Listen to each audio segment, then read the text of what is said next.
itu yang vital dan sesuatu yang harus kita jalankan. Jadi saudara-saudara,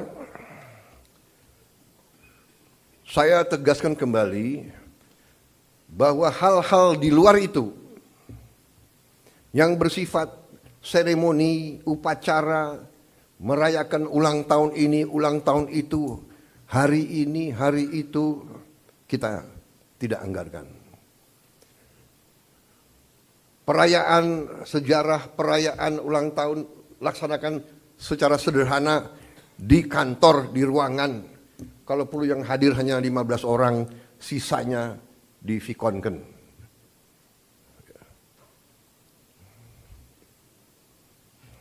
Perjalanan dinas dikurangi. Saya potong setengah. Dengan setengah kita bisa menghemat 20 triliun lebih. Kalau kita hitung 20 triliun, berapa puluh ribu sekolah, gedung sekolah bisa kita perbaiki.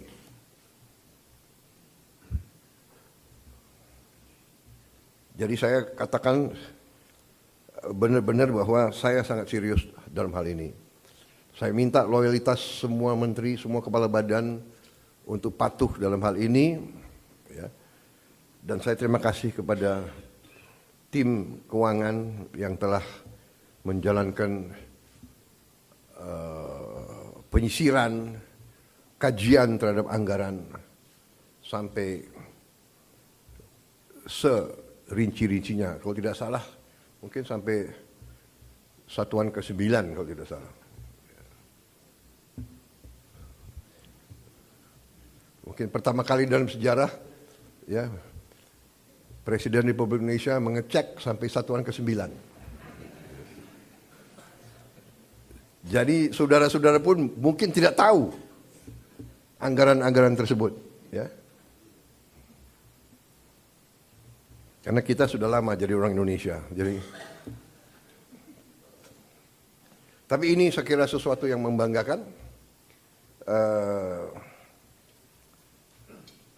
Dengan demikian kita bisa bekerja dengan sangat cepat.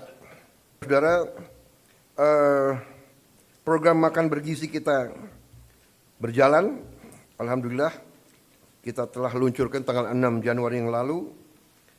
Sampai sekarang berhasil melayani 650.000 anak-anak kita di 31 provinsi.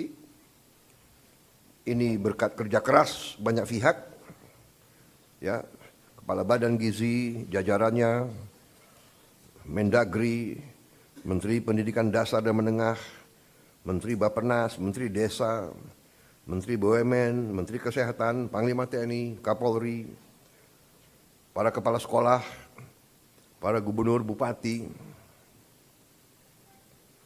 tentunya Menteri Keuangan. Dan untuk Januari sampai April 2025, program ini sasarannya adalah 3 juta anak. Bulan April sampai Agustus 2025 akan menuju 6 juta anak. September kita harapkan 15 juta anak. Dan akhir 2025 target kita adalah semua anak-anak Indonesia bisa dapat makanan bergizi. Saudara-saudara, terima kasih kerjasama ini. Seluruh kementerian lembaga ikut mengamankan dan menyukseskan program ini. Kita akan bersinergi dengan pemerintah daerah, gubernur, bupati, wali kota, dan seluruh perangkat daerah. Saudara-saudara, ini adalah masalah strategis. Kita memperkuat masa depan Indonesia. Anak-anak Indonesia harus kuat, harus cerdas, harus semangat, harus sekolah dengan baik.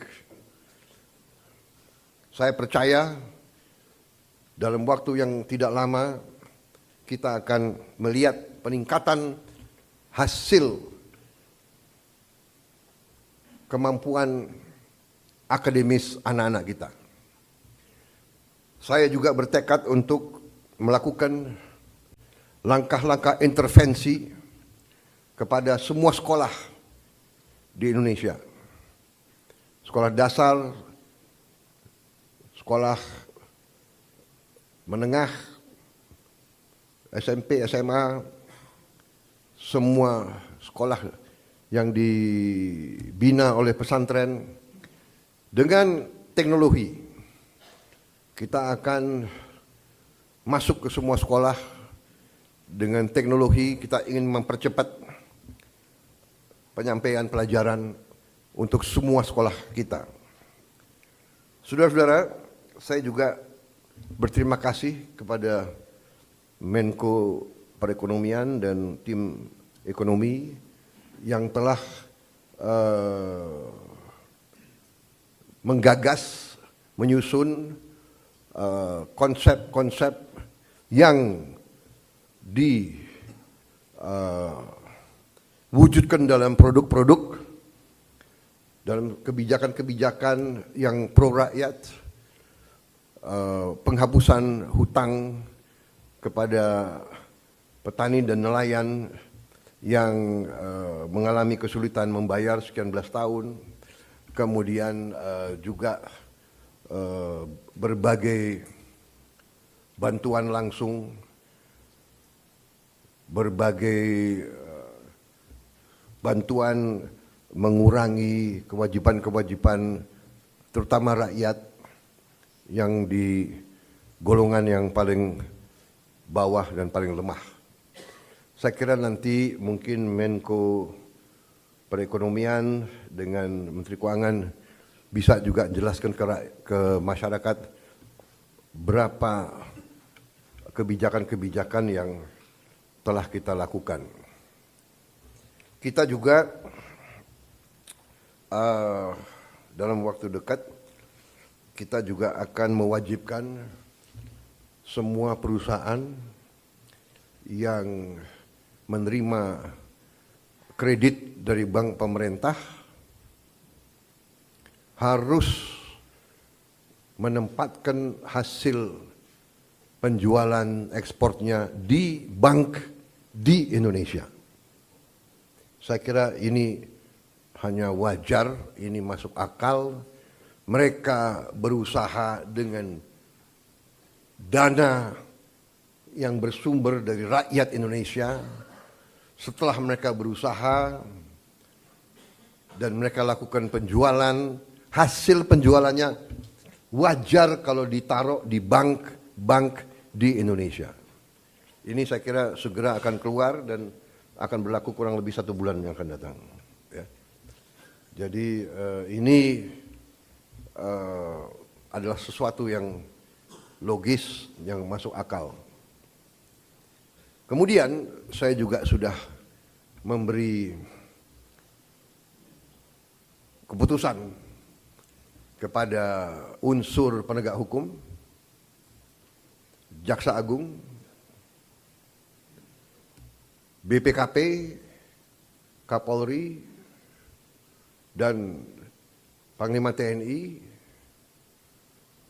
untuk menegakkan hukum dan aturan khususnya bagi perusahaan-perusahaan yang melanggar ketentuan-ketentuan pertanahan dan hutan. Ketentuan-ketentuan kita harus dipatuhi. Tidak ada yang memiliki perlakuan khusus. Bagi mereka yang sudah diberi kesempatan berkali-kali untuk menyelesaikan kewajiban-kewajibannya dan tidak melakukan, ya pemerintah akan melaksanakan kewajibannya, mencabut izin dan menguasai kembali lahan-lahan tersebut. Apalagi lahan-lahan itu adalah hutan lindung dan sebagainya. Jadi ini juga langkah yang akan kita laksanakan. Saudara-saudara sekalian, saya juga sangat berterima kasih kepada banyak jajaran. Baru hari Senin kemarin saya mendapat kehormatan meresmikan 37 proyek strategis ketenaga listrikan nasional, mencakup 26 pembangkit listrik dengan kapasitas total 3,2 gigawatt serta 11 jaringan transmisi dan gardu induk di 18 provinsi. Sebagian besar dari pembangkit listrik ini adalah energi bersih, energi terbarukan. Saya kira kalau dicek nanti, ini mungkin peresmian terbesar dalam satu hari. Ini menunjukkan daya kemampuan kita. Ya. We can do it. Dan ini saya harus sampaikan bahwa ini hasil kerja keras pemerintah-pemerintah sebelum pemerintah kita. Jadi marilah kita selalu menghormati semua pihak, semua yang telah bekerja keras, pendahulu-pendahulu kita. Kita sampai di sini bukan seketika. Kita sampai di sini karena perjalanan jauh. Pembangunan suatu bangsa bukan pembangunan 1 tahun, 5 tahun, 10 tahun. Pembangunan suatu bangsa adalah puluhan tahun. Apa yang dirintis Bung Karno, kita nikmati sekarang. Apa yang diteruskan oleh Pak Harto, kita teruskan, kita nikmati sekarang. Demikian, presiden demi presiden, Pak Habibie, Gus Dur, Ibu Mega, Pak Jokowi, ini terus. Jadi contohnya saya baru 3 bulan menjabat, saya sudah resmikan proyek yang dilaksanakan mulai 2015, bayangkan. Jadi inilah yang saya minta menjadi alur bernegara kita. Kita ini melanjutkan suatu long march, perjalanan jauh.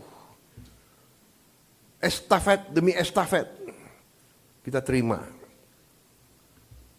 Baru nanti kita akan mencapai cita-cita kita. Saya sangat optimis bahwa kita akan sampai ke situ. Saudara-saudara, sementara itu yang saya sampaikan, teman-teman media saya kira